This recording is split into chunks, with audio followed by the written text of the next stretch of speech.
Arthroscopy reveals a complex lesion of the medial meniscus.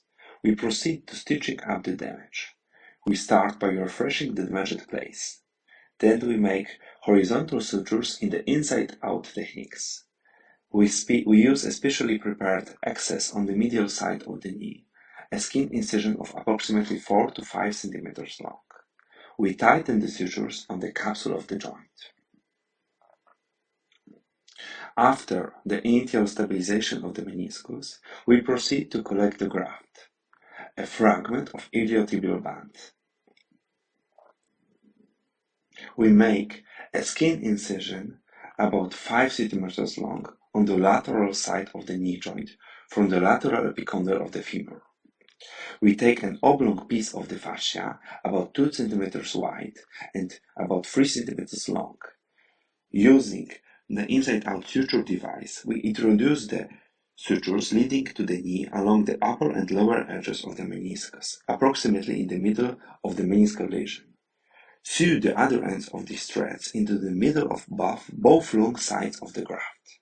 Insert the graft into the knee using these threads. Using the arthroscopic hook, place the graft on the meniscus so that it covers the damage. We stabilize the graft with all inside and inside-out vertical sutures.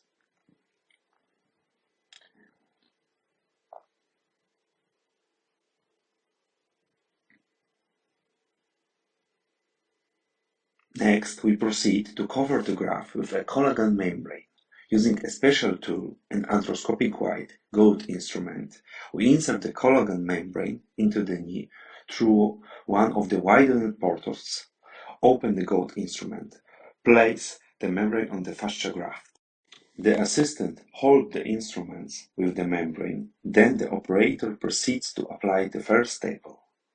Then we stabilize the membrane with inside-out sutures in the amount that ensures a stable location.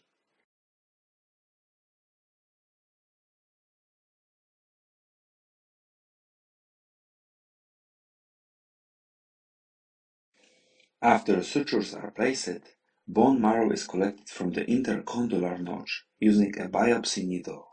We dry the knee with a suction device and in dry arthroscopy apply bone marrow to the site of the damage.